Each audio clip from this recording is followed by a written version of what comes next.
I don't believe in like Murad thesis, all this stuff. You have to recognize though that the market has demanded meme coins. Like it's the reality, whether you like it or not. Massive acceleration of that trend where like assets continue to rip, like all these assets that the wealthy have and people want to own continue to rip, and wages continually like don't go up as quickly, and then you just have this like widening wealth disparity. Here's a takeaway from this though, is like everything's happening on Solana this cycle. That is like the big takeaway, I think. Nothing said on the Hivemind is a recommendation to buy or sell securities or tokens. This podcast is strictly for informational purposes only, and any views expressed by anyone on the show are solely our own opinions, not financial advice.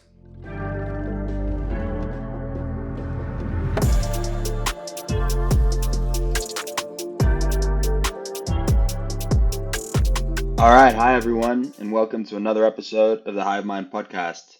Today, with you as always, your host Jose Macedo, and then we have the usual cast: Ceteris, Duncan, and Jan. So, pretty full docket today. I think it behooves us to start with the topic on everyone's mind: AI meme coins, and specifically GOAT. Maybe to kick us off, we can do a little history of like just how this came about, how this phenomenon happened, and Ceteris. I don't know if you wanna cue us up with that, just like the background story of I mean, Goatsy. most of this background I just learned from listening to the Andreessen pod. I mean, and yeah, like disclosure, I own Goat. But basically, I think we all own Goat, by the way. yeah, maybe not Duncan, but but yeah, this guy created this thing, the back rooms, right? Which he was kind of training two different Claude instances that were just like talking to each other. Just on like a bunch of 4chan, Reddit stuff, all of this. And then he made one of them, like he made this into a Twitter account and then just started posting a bunch of these like outputs on Twitter. This account ended up becoming very fascinated by some crude meme from a long time ago called I mean, just to Goatsy. give a bit of yeah, on that, like it was him and this girl, or I don't know if it's a girl or a man, but called Cindy, right? And their thing was they would jailbreak all the models as soon as they launched, and have them do crazy stuff. And so Infinite Backrooms is basically like jailbroken models talking to each other.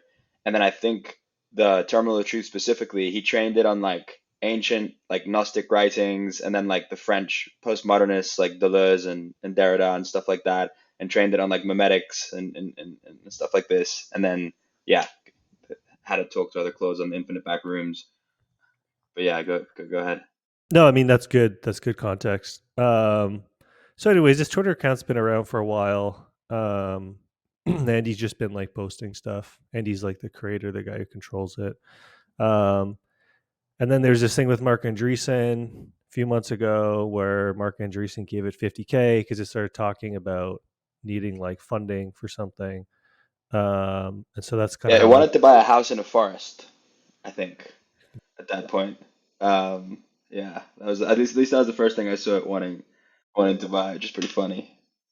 And then it started just talking about like this goat. It's Goatius Maximus a bunch, and it's kind of like this new religion or whatever. Um, and and then it started talking about like meme coins a lot, right? And it was kind of like asking to like create. It like knew that it couldn't create a meme coin or like it didn't have a wallet.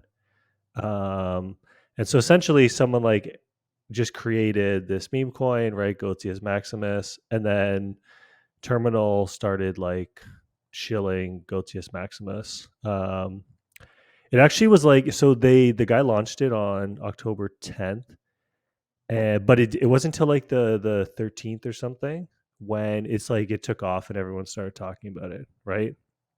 Um, and then it's kind of been like a wild week or so. I mean, this thing, like, who knows? This podcast is airing on Saturday, right?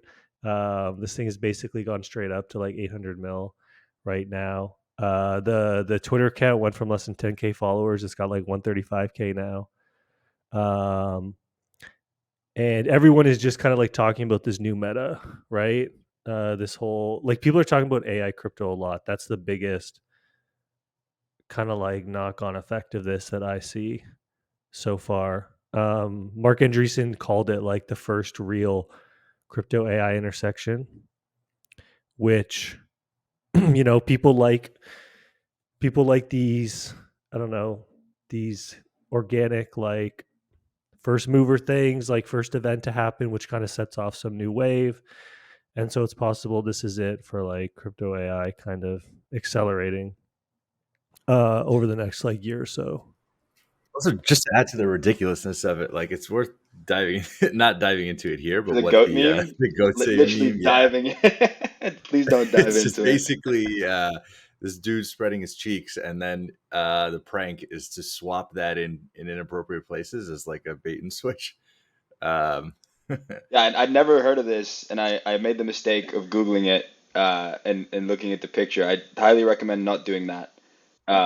This dude has insane spread of his anus. It's like pretty I absurd. think you describing it is going to be worse than people looking it up at this point. Yeah, true. Yeah, I had no idea. I that's the first time I found out what it was. Just I don't think you were from born when this dude was spreading his cheeks on. It was like old school internet history. And yeah, it's cool because this bot was like trained on such an eclectic mix of stuff.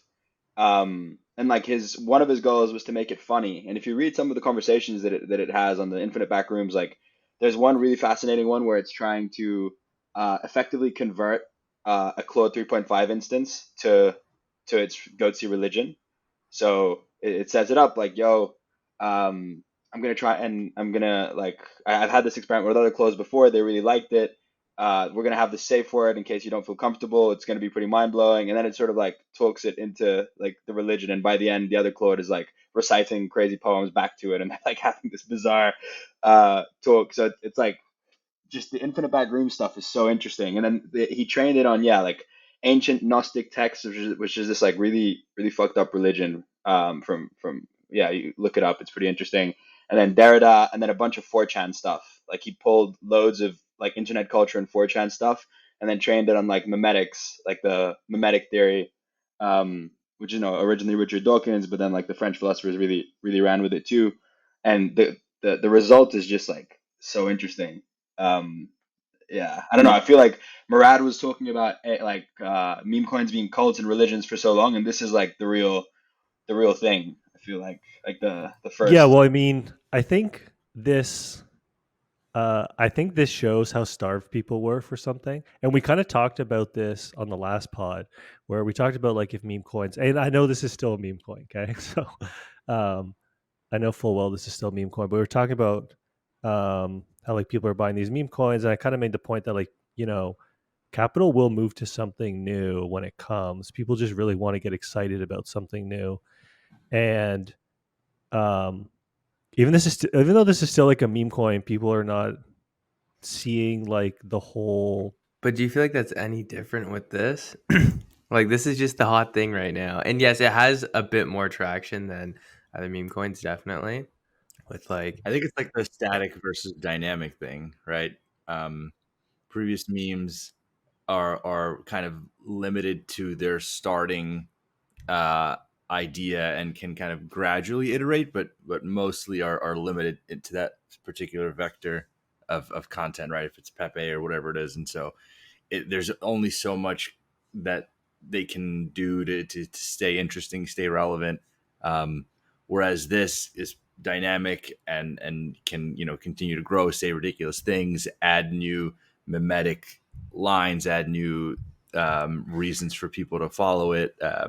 So I think, and then at the same time, you start looking, if you kind of bucket the two as static and dynamic memes, you have some of these that are if this is considered a new sector, just kind of sounds ridiculous as we're saying it, but it's so stupid. There's gonna be But you have to, Duncan. It's like I think that it is yeah. though. Bro. It like literally There's is. gonna be new ones. Like do you see the Luna for sure there Virtuals already are. one? Like yeah, like there's gonna be it's gonna be the exact same thing as we saw with dog coins and everything else. I don't think it's the exact same thing. I do. It's definitely a meme coin, but I think it's like the start of a category. Like you could like I think AI influencer coins will be a because you can have like this is to me is just like the starter, and obviously it's going to be like the OG one. But you are gonna have just like AI influencers, I think, and like tokens that actually entitle you to own a piece of this AI influencer in whatever way. Like whether it's you start with an AI Twitter influencer, like I don't know, a religious leader or a hot girl or something like that, and then it starts tweeting, people start following it, liking it, and then at some point it like token holders can vote for it to open up chat, and you have to like pay tokens to chat to it or have a token gated chat that you can actually chat to it. That's the new thing. Well, we're seeing that already happen, right? There's a bunch of these follow-on, right? There's a bunch of these follow-on that are coming on immediately. You saw that transition happen super quickly, as most things do in crypto. As soon as there's some hint of demand for speculation in an area, people will quickly begin to try and copy and see if there's ways that you can improve on it. And on one hand, you have there's a lot of fake stuff because there's very little ability to prove that inference is actually taking place, and it's not just either a human typing or a human just copying from another LLM and creating this facade of an AI posting through Twitter. But I like the inference component is something that's solvable. You can kind of like Virtuals is doing a live dashboard to show it. And there are other ways to kind of go about solving that problem, but it just becomes I think people would be much more interested in KOLs that are AI at this point because it feels a lot less PvP.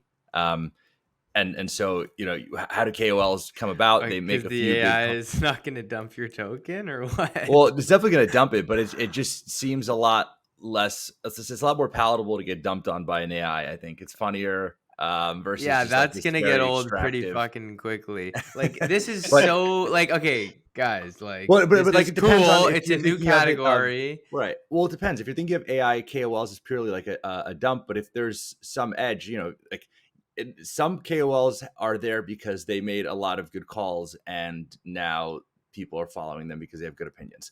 A lot are there just because they've built up a following shit posting and now will take an allo to shill a coin and then dump it on you, right? So there's categories of KOLs in that sense. And so if you think about it here, I think there will be some AIs that are actually trained on identifying trends or studying, meme coins that launch early across a bunch of various categories and figuring out which have the most memetic potential. And so I think in that sense, there will be kind of quality ones that emerge.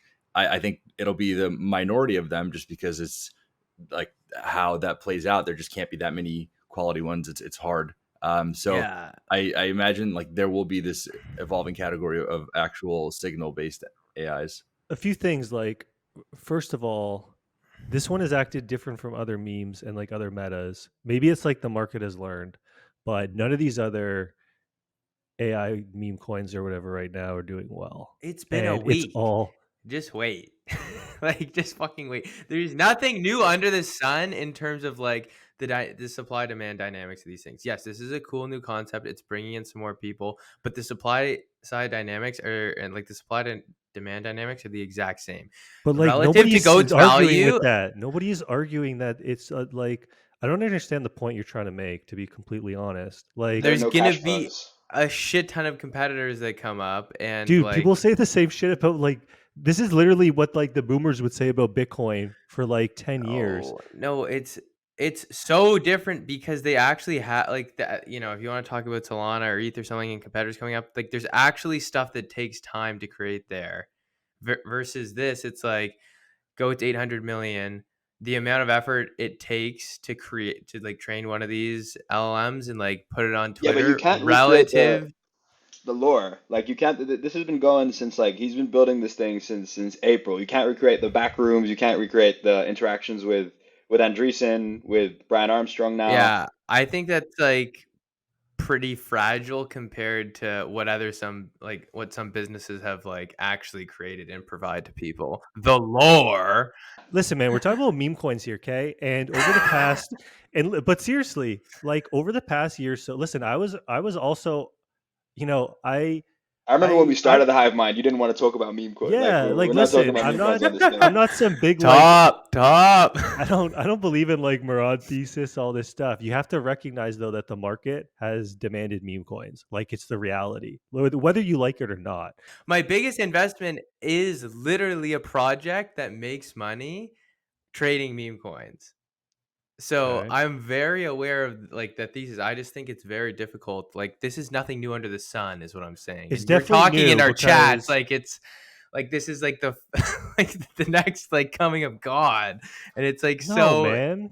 Yeah, I think this one individually can do really well. It's going to be very hard for other, I think, pure meme coins unless they have some compelling. Like it's going to be hard for meme coins that are starting directly as a function of seeing the success of this to, I think, have a strong bid unless there's something really compelling. I think the lore adds to this. I think the other ones will probably that can do well will have to be something more interesting around a KOL.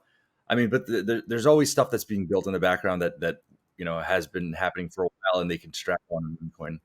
The idea of like sovereign AI, right? The people talked about a lot, like AIs that can raise money, that can pay for stuff, that can buy coins. This is like this is not sovereign clearly, but it's like showed people the promise of that. And you already have like we're here I'm here in New York this week for the kickoff of the Labs Crypto AI Accelerator, and there's a bunch of projects working on such cool stuff to enable things like this. Whether it's like giving AIs the ability to use like more and more tools like emails, Telegram chats, like paying for stuff, doing alerts, like accessing research, posting something like this. I think stuff's gonna get pretty crazy and weird pretty fast, especially because like the thing with this is it just puts this massive bounty on talent. Like everyone, like Mark Andreessen and Ben Horowitz are like the most legit people in the TradFi Web2 VC world. Like them talking about this validates this category so much, and the $800 million acts as a bounty in market cap. The developers are looking at it saying, "Holy fuck! If I create something like actually cool here, that's how big this thing could get, right?" And so I think you're going to see that dev energy go in and build like some stuff that we can't even imagine right now. And like I do think it's unfortunate, like with regulations, meme coins are the only thing you can do like fully legally, right? If the coin has to not do anything For I, now. for now. Well, no, And I someone think if just we got. I have, mean, there was a recent indictment. yeah, No, I meant yeah, like with but the he was like, election coming up. that was the market manipulator. Like they were like, yeah, anyway, True. doesn't Yeah. matter too much. But I do think like there's such cool stuff you could do with meme coins. Like there's already some trading bots ones, right, that are making loads of money and you can buy into the coin, or not loads of money, but like being pretty profitable so far. I think there's going to be others like research ones, like swarms of them. And yeah, I'm really excited for that, honestly. Yeah, right now there's like a handful of trading bots that are kind of scammy because again you can't really prove inference and some of them are doing very short It's term trading. But AI. you can do it. There's also just cool mechanics that you can have right where people can send tokens to a trading bot in order to get an opinion. It can choose to hold or sell, and if it sells, it can use that to kind of bootstrap its treasury and grow it, and then to use those proceeds to reinvest into stuff that it likes. So there's kind of a flywheel developing. I agree. There's a lot of creative space. If we had to FUD GOAT, I think the probably the biggest thing is that the lore has some holes, right? Where it's not as if the AI created the meme coin, but more so just endorsed it.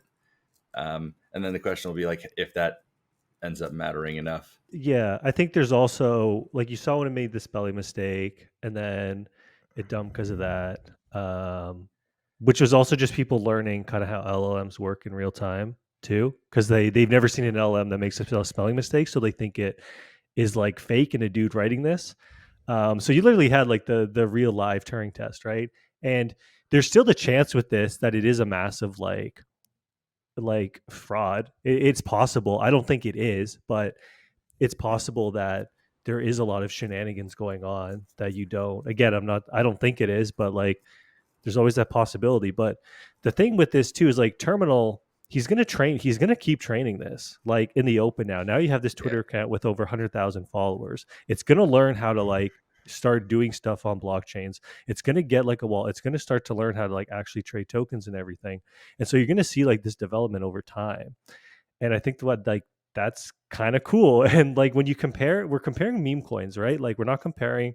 I brought up the Bitcoin example. Just it's like not to compare it to Bitcoin, just to give that point. Like we're not comparing this to an L1. We're not comparing this to whatever anything with like fundamental. We're comparing it to meme coins, and it's objectively more interesting than like a dog with a hat or like a cat with a sword or something. Yeah, sure. I agree with that. The point that I was trying, like, I agree with everything that Jose said about like this is gonna flourish, like a whole new category. It's the first one. It's interesting. I just think, like, as Jose said, it's like an $800 million. Obviously liquidity is important there, but it just got like Binance futures listing, so like it's definitely a Bybit. prize. Oh, it's You got Binance too, I think. And OKX, it got the 3. Oh, and Binance Yeah. is today. So Yeah. Yeah, this morning. It's also the So- first pump coin to get listed by any of those, and no pump coin has hit a bill. So if it hits a bill, it'll be the first one for that too. So yeah, it's kind of like knocking a lot of like boxes. the origin distribution is a big one, right? A lot of these other ones have very insider holdings, which adds a lot of weight and headwinds to like just market cap growth, because you have a bunch of insiders holding a bunch of the supply, whereas this one founder barely had any. He had to rebuy, he got donated a bunch, and it's pretty widely distributed. Although you never know with this stuff. It's like that meme of the, like, my noble organic meme coins, your barbarian cabal coins. I love that meme. Yeah. It helps that it's had right like now. just disgusting volumes though. So you already you have so many stories of people like taking profits. So like the cost basis is reset. Yeah. Like tens of times over. Yeah. I think that, like what everything Jose said makes a lot of sense. My whole point, and like when we're talking in our group chat about this stuff, is like not to delude ourselves into thinking that like this, although this is like a new category, like I think there's just going to be the same dynamics that play out in all these other meme coins, which is like a ton more supply coming online. And I don't know if GOAT will it'll probably have some provenance as the first one, but like I don't really know how big it can get relative to all this. Like, what if it's just a rotation though? In. What if like there's so much capacity in terms of growth if it's just purely rotation based and no new money? What do you mean? Like from other memes, right? People who don't have their wallets doxed and can actually sell rotating and buying AI memes. Yeah. Wait, I don't know if I understand. What was the so basically like the sector can grow without needing new money. I'm totally with you on the dilution argument, right? But just the sector as a whole can grow, but I just don't think there's anything like insanely special about like GOAT itself. Right, but that would like the degree of like special would I think drive more so new money into memes, right? That like that's that component, and then just the compelling versus other memes rotates existing meme capital into it. Yeah, no, exactly. I think that makes sense. Anyways, I think we're in agreement that it's like, I don't know. We don't have to talk about this more. I mean, yeah, I agree. I think it's run its course. Yeah, I also have it's a meme coin. It's like cool. Like let's revisit in a month. Is my point. Like sure. Maybe it's gone to. Maybe it blew up in a month. Like totally possible. I'm not out here saying that like this thing is guaranteed to like, flip like SHIB and like Pepe and all this stuff. I think it's possible. Like, let's do one to go on. Here's a takeaway from this though, is like everything's happening on Solana this cycle. That is like the big takeaway, I think. And you're seeing the last couple of days, it really feels like there's starting to be a bit of capitulation. Like Sol ETH is close to 07 now. Like ETH right now, I'm looking at it, it's 3735. Like this is legitimately getting close to like the meme, like death of ETH party 0.03 from like almost 4 years ago now. So I don't know. I think like it's clear that Solana, this is like Solana cycle. Everything keeps happening on Solana. All the main narratives, all the organic narratives, except for like Polymarket. I would say everything else that people are like doing and talking about keeps kind of happening on Solana. And so I will be interested to see like what other eco can like create one of these like organic new things that kind of pops up, right? Because I don't know. It does. I wonder how much bigger Polymarket would be if it was on Solana. I think it definitely would be. Kind of have drift there though. You have like drift prediction markets there. And it's not as no, but like Polymarket is. Well, like, It's the do you think king. it's the same people trading meme coins? Like, you go What's it to called? What did Trump call it? Poly Polypole or token? something. Polypole. That's Polypole. actually a good name. Sounds like a Pokemon. But like, I think with Poly Market, it's like people are going there to use like, if the product's good enough, people will go there and use it. Like, I think we've seen that a lot of different times. And I don't know how many people like additionally would be using it just because it's on Solana. Like, probably Moving some. stuff to Polygon is annoying. Yeah, it is. But it's like we saw this with like Arbitrum and GMX. Like 50% of TVL was in GMX. We've seen it with Arbitrum and Hyperliquid. Like a lot of times these like really killer apps, like people just move there and do it because they want to use the app and they'll like kind of eat the friction. Yeah, no, it's a quality enough app for sure. Is there anything that you think revives ETH here? ETF flows. Like It's a tough question because Chicken it's or the egg like there. for instance, I think Unichain will probably end up being pretty successful, but still, is like Unichain doing well? Is that going to change ETH price? Like, I don't know, maybe on like narrative trade, but I don't know, man. We'll see. It's like it's every bull case people kind of bring up now with ETH is like a vibe. It's like a vibe case. It's like the vibes will change, and so I Yeah. mean, I'll wait to see the vibes change. You know, like no, it's. I feel like it's gonna be like it needs to be something like ETF flow. Like it needs the price to go up. Like this, yeah, all but this stuff ETF is flows is like so what causes reflexive. ETF flows. Right? ETF, you need activity, I think, for people to get excited. Yeah, well, And it's ETF all flows. reflexive. It's all like so reflexive. You just need something to kick whatever it might be. You need something to kick off the loop. Right, but to be more than just like a one-off flow, right? You're gonna have like situations where people just get overly greedy and bearish and positioning and like they'll get punished for it. But like what'll reverse the overall trend outside of maybe a week of strength or something like that. Yeah, I think it could be longer than a week. But Here's the other thing: Larry Fink is definitely getting calls from his friends asking about Solana ETF. Okay, like hands down. And they see it. They're obviously looking right after everyone's allocated to Bitcoin. They're looking at everything else, and they haven't decided to allocate to ETH. And I imagine a big part of that is that like they're looking at everything going on in Solana.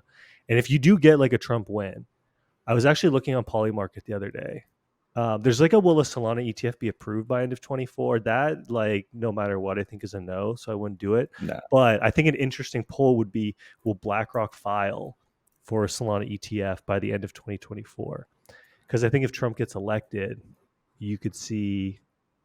are you just saying that like off of a hunch or? Yeah, I do wonder if they'll have advisors telling them to wait, just because these unlocks I think in Q1 are going to be pretty brutal. Oh yeah, right? those are If you going to think be. That's everything- true. There's a that- lot of unlocks. Yeah, so I think it'd be prudent to wait for those, like not let retail be exit liquidity for everyone who But bought yeah, into yeah, this. that's a good point. I need to go look at how much they are. But the cost basis, like the first one was 64 80 or something. oh, Yeah, 64. it's was really very cheap. low, It and was then it trading went at up to like like 110, I 150. think.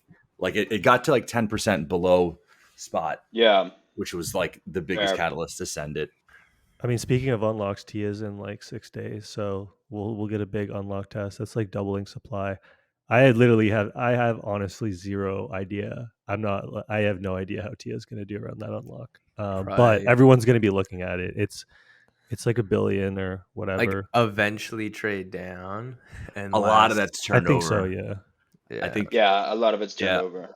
I said I'm just yeah, like not bullish on the coin's purpose as like an investment, right? And so Yeah. I could see it doing well short term and stuff. I don't know.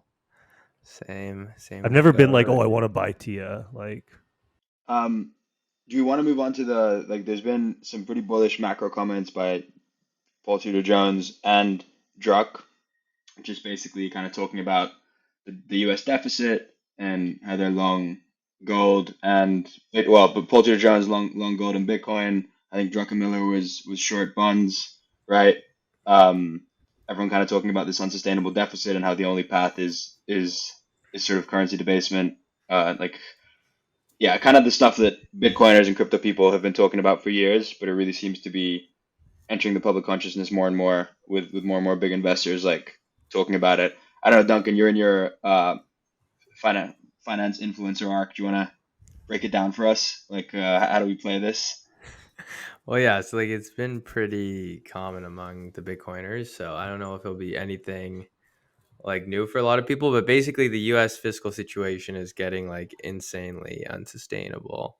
Um, right now, I think there's probably close to a $2 trillion deficit for 2024, which is like 7 or 8% of GDP, which is like historically, like those are like, that's like a bad recession GDP level deficit. And we're having that during like the economy supposedly like roaring, right? So if you ever get a recession, or just like as far as the eye can see, like deficits, the CBO, like the Congressional Budget Office, has predicted kind of like 1.7 to $2.5 trillion deficits for the next 10 years. So there's really no plans of these deficits stopping. And I think it's becoming more and more like undeniable by the market. It's like, okay, like when does the market like fully catch on to this and just like know, like have a moment where it really wants to get out of bonds, or like yields spike, or like gold goes insane. So I think that's just becoming more and more in the consciousness of people, and especially with this election, like the presidential debate, neither Trump nor Harris talked at all about deficits. That wasn't even a question. It's just like they know it's an unfixable problem at this point. And then there's like this massive problem where, you know, so I think in 2023 they ran $6.1 trillion in spending, $4.4 trillion in taxes. So you need like $1.7 trillion deficit. But like if you start to cut that spending or raise those taxes, spending is like 25% of GDP. So like if you cut spending, then you kind of like, unemployment goes up, you lower your taxes. It's just kind of this weird loop that you're in because the government's become such a big part of the economy. And then if you raise taxes, stocks sell off, and like capital gains and like stock-based comp is like such a big part of tax revenue that like you get hurt on that end. So either way, there's no easy decision, and like the easiest political thing to do is just kind of silently like print the money and try to have inflation under control, or like lie about it, or I don't know what they'll do, like try and keep oil down, something along those lines. Yeah. So, democracy, like our democratic system or democracy in general, has its flaws. And one of them is that you often have to operate in 4-year cycles, right? And so the debt element is not a problem until it is. And so none of these guys can really campaign on trying to solve it right now, because it's just not an electable pathway for enough people who are more concerned about the short term issues. And so it's like, how do you campaign on it? We want to raise taxes and lower spending. It's like the least like palatable thing to voters. Yeah, I don't know that the tax element is really going to be like a solution, just because it almost doesn't really move the needle. I think you basically have to keep rates really low, right? Otherwise, I think it's like every 1% increase is 90 billion extra in interest, right? So like low rates have to be a given, which is tough. The biggest mistake was probably not issuing those 100-year bonds when it was possible, and really kicked out the problems, because you have so much of this debt that's expiring and needs to be reissued at higher rates, and that's going to be troubling. But yeah, so I think there's going to be forced pressure to keep rates low, to keep spending sustainable. Other than that, I think like growth or debasement is really the only two. You need like solutions. AGI or like insane development in nuclear to like grow your way. Yeah, nuclear is a big one, right? If you can get energy costs to near zero, then you can really spur a lot of development and growth, both just like production and compute. And what do you think of his timeline? Because he thinks it's going to break in like 6 months, right? Paul Tudor Jones, and he kind of said this a few years ago too. But there's a few counters, right? Just that the U.S. is still the world reserve currency. There's a lot of countries in much worse situations, both in terms of debt and in terms of like growth and demographics. And like these things can take way longer than you think, right? Like the Roman Empire was like 300 years of of Yeah. currency debasement, losing 99.9% of its value, or whatever. Like, But I think his point was just to like stay away from bonds. And it's like, I don't think he's not bearish on like US stocks necessarily. Like he talks about like, owning NASDAQ. And I think that's the thing. It's like they're going to need to print more money. It seems like basically a certainty at this point. And once like everyone just kind of agrees on that, then like there's just like a jump out of bonds into things like gold, stocks, Bitcoin, real estate, like anything that's not bonds, because that's going to get debased. But like the real, I think, more concerning part of all this is, so like since 2020, they created like 38% more money. Like the money supply in the US is up something like 38%. And, prices for basically everything are up 38% or more. Like for more like scarce things like houses and, more desirable things.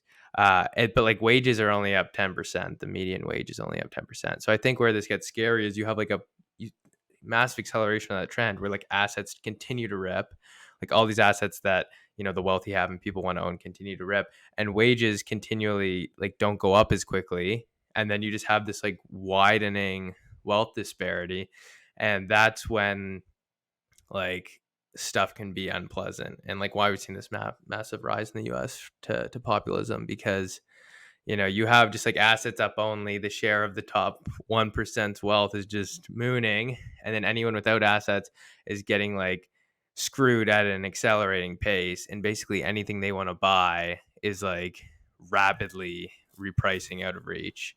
Like the average home in the US is up 40% since 2020, and the median home is up 40%, and the median salary is up 10%. So it's like that's like a massive There's a lot of acceleration of this structural trend. issues. That's not purely from like fiscal irresponsibility, though. That's just like a structural issue of a lot of millennials aging into home buying age, I combined think with the like very muted like supply growth of everything's homes. up 40%. They create 40% more money. Like obviously it's fixable because we have like, if we were to go out and like put government spending towards building more affordable homes, like that, we should be able to do that and fix that problem to an extent. But it's just kind of like a sign of, stocks, it's less of a fixable problem, right? Like I am optimistic that you can have like a solution, right? If it's not, it's definitely, if the government continues remotely in a similar direction, absolutely not. But if there is a world where like Elon can get decently involved and you can really redirect spending in productive ways, because like you start looking at some of these programs and like tens and hundreds of billions spent to achieve absolutely nothing. If that's used, like you mentioned, to build out housing or infrastructure or whatever it might be, I'm optimistic that we can grow our way out of it. yeah, you need like But radical change. Status yeah, quo is like it's not heading in a good direction. the tax stuff is tough because like even I don't know if you saw like Norway introduced that like wealth tax, and the numbers were something like they everyone introduced left. a 1 point. Sorry, yeah, everyone. So there's supposed to be basically a $146 million increase in revenue, and instead 54 billion fled the country, and they're down like 500 million on tax collection. And so the mobility of the ultra rich is going to be a big headwind towards like, Yeah, like capital controls, I think is definitely on the table. because it's like 1% of taxpayers in the U.S. contribute to like 40% of the tax revenue, right? So you can't do you can't be too extractive there, otherwise you really risk losing your honeypot. It feels like you just have to rug all the promises you made to the boomers, right? All the healthcare and like all the entitlements, and like they're the biggest voter base, so it's just never gonna happen, right? Yeah, but like the chaos, like yeah, and like how unpalatable is that to get elected on? Oh, I'm rugging, I'm rugging the boomers. Like the most palatable thing is just you print the money, and that's just like a more secret way, and you have all this shit 100%. happen. But yeah, Would there there be needs to Always. be appetite for radical change. ultra long term bonds? It's going to be hard now. I think that ship has sailed a No, bit. they've Yeah, if been you look at like moving long all the tail issuance yields. to Yeah, T bills. Like all the issuance has been moving to T bills because like the foreigners have like stopped buying, like foreign central banks, And like, yeah, anyways, it's definitely Alright. an Yeah, interesting I don't know if we want to get situation. back to like Yeah, crypto let's stuff. do crypto. So But you wait, want to I talk mean, about I don't know if you okay. saw that Kraken is doing a super chain I didn't see that. just today. Yeah, they're building on the op stack. So they're doing another. So this is another exchange with an L2. It's called Inc. So I don't know if there's like much to take away from here. I think though, super chain Optimism is obviously winning on the BD side. A much needed product that's been demanded by Yeah. everyone. Another But exchange chain. I mean, to be fair, yeah, base is like so much of ETH activity right now. So you know, it's kind of. Yeah. I think that's sad though. validation. It's like, dude, base being the leading L2 is not good. Like, I'm sorry, it's not. Yeah, but I feel like it's like an obvious outcome. It is an obvious outcome. It is an obvious. I'm just saying, It's like, not good, but it is a means to an end. If like the if this is an end state and the goal is just to onboard as many people to on chain activity, then having an L2 that's partnered with the biggest tool for onboarding normies in the US is not necessarily the worst thing. It's not great, but it's a means to an end. If for like in a world where ETH can still do well. yeah. All right. For the record, I'm like, yeah. I mean, Ethereum is obviously massive ecosystem. It's gonna like live. It's gonna have all these rollups and everything. I'm just like, Saving your ETH is replies. different. I mean, just ETH is just different from Ethereum, right? It's like you have to kind of separate those two. You just have to be more. Everyone just has to be more bullish, right? Yeah, just be like RSA bullish. said. Just be It's bullish. just no one's bullish enough. No one believes. That's why we don't deserve 10K yet. I think it nuked all right after that tweet. Yeah. yeah, probably You're him. like, oh god, it's bad. But okay, so let's move on to the bridge story. I think that's like a really interesting one. So Stripe spent I think $1.1 billion or something buying Bridge, which is a stablecoin infrastructure company backed by Sequoia, built by some really strong entrepreneurs with like previous exits to Square and stuff like this. Um, and I think reports are they were doing sort of 11 million in revenue. So this was like a 90 times revenue deal.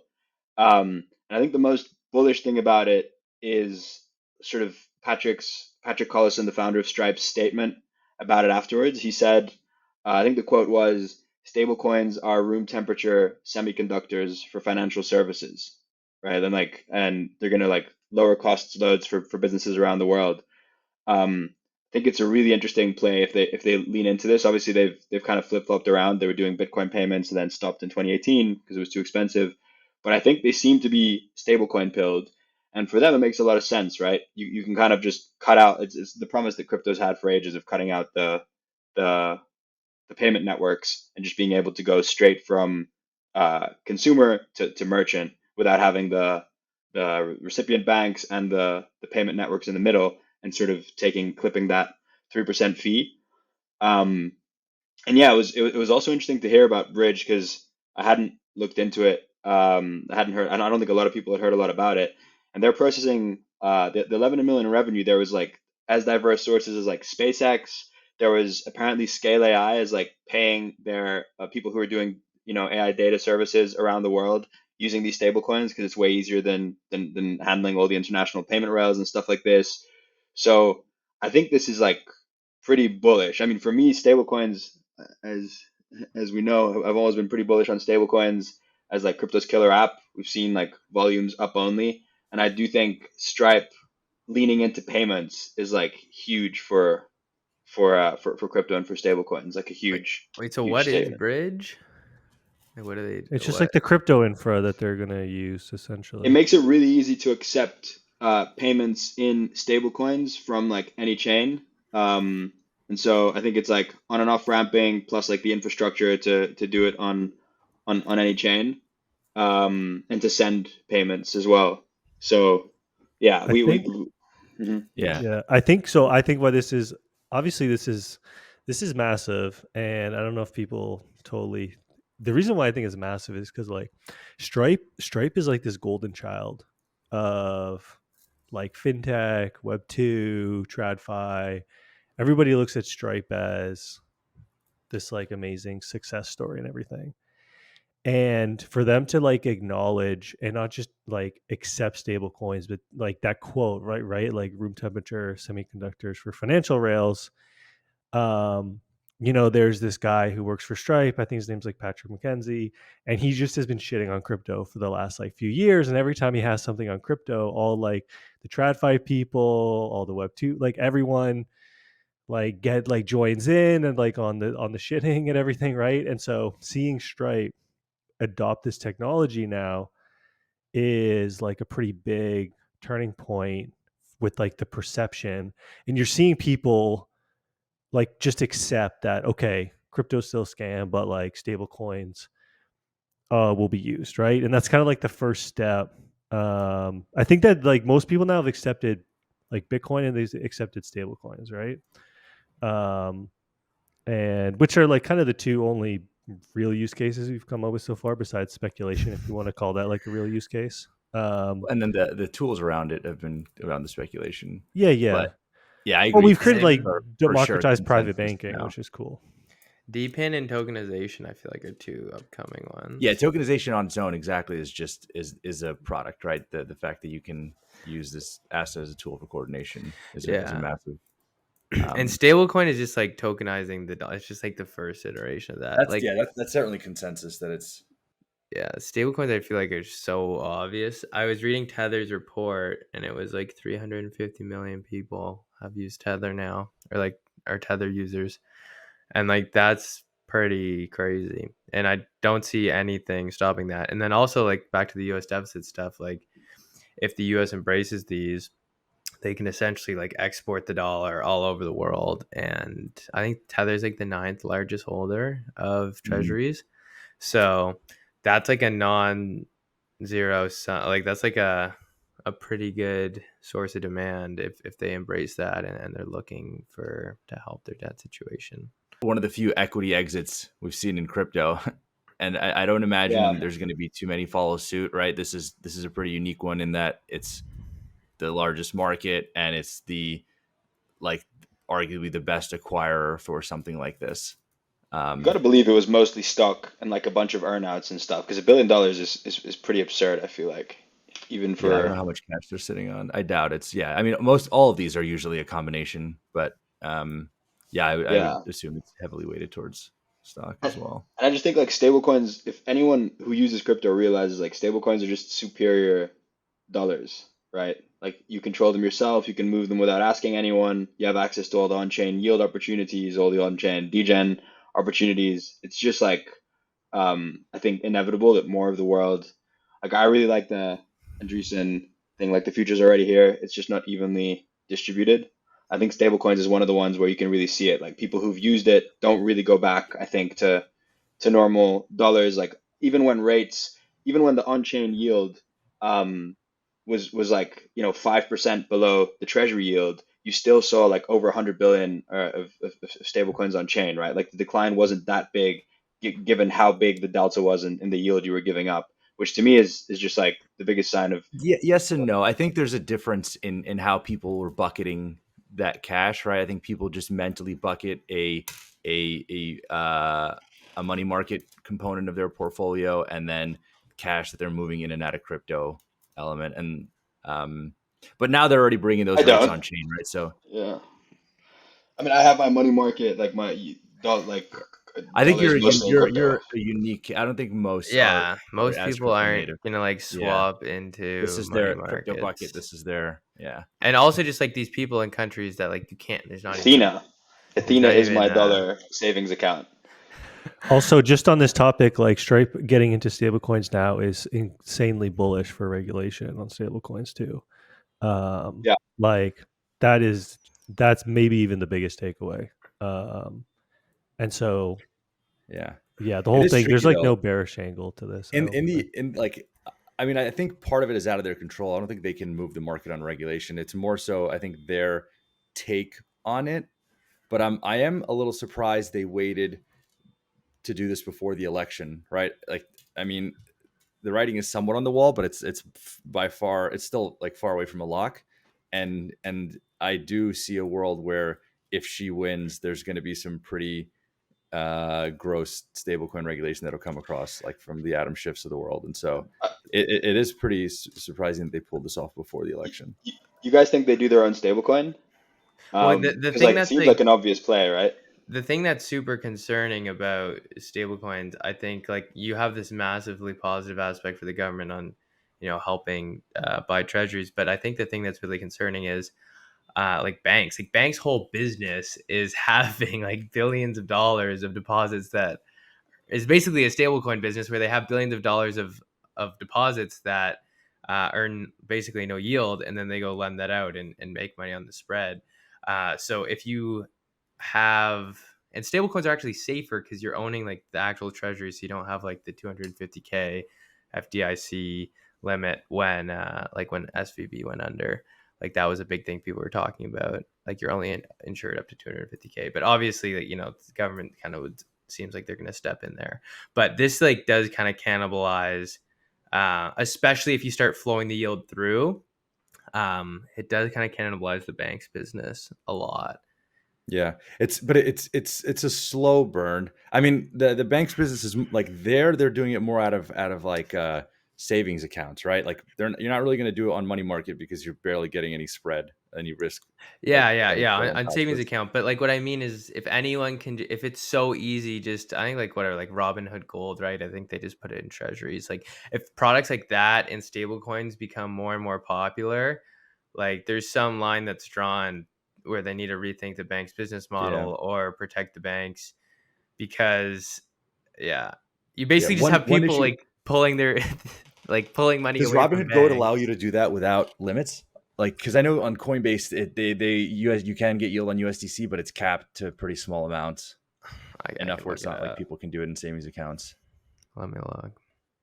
USTB by Athena is the future of on-chain treasuries.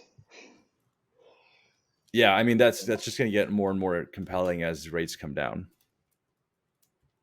You mean like USDE? Athena, yeah. Yeah, but they also have the USTB product now, right? Which to shuffle between rates. to shuffle between for rate, them. ARB and treasuries. Yeah. I do think they should do this too. Like, I kind of think every stablecoin should do like a payments product. Have like some kind of payments product that uses it in the back. Yeah. I mean, that's why it's so hard to start a new stablecoin, because there's monster network effects across both adoption, integration, security, depending on the model, right? Like some get safer as they get bigger because of liquidity. If they're fully collateralized, they're safer when they're bigger because of liquidity. Yeah. Anyways, do we have anything else to talk about before we wrap up? I don't think so. There's no maximum on Robinhood Gold. No, I mean, we can shout out the Praxis raising like $500 billion apparently. I don't know if that was a raise, Praxis, like the network state. Yeah, apparently. I might go check that out actually. It's in DR. You should go. That sounds really cool. The Arkham one. Yeah, I've spoken to Dryzen a few times ever since he was building this. It sounds really cool. I mean, it seems like it's a drawdown facility, so I guess it's like debt to build the city, which was always a big part of what they were thinking about, like how to figure out the capital stack to build a city, like who wants to own the equity versus finance the buildings and stuff like this. It sounds like they've got something sorted there. Really, yeah, pretty exciting, but not too much more to say about it, I think. On that, do we want to wrap? I have to jump anyway. Yeah, I think this was a good one. Thanks everyone for tuning in, and we'll see you again in 2 weeks. Yep. See everyone. Thanks. Bye. Let's see if Goat's around in 2 weeks. Let's see if our podcast is around in a year. Don't you have to wear a dog outfit at some point, Duncan? Didn't you? At 320. I have 320? plenty of room, and if it's because Trump wins, I'll happily wear it. Are you gonna come on the Hivemind with it? Yeah. Okay. Dope. Can't wait. All right. See you later, everyone. Guys, see you later.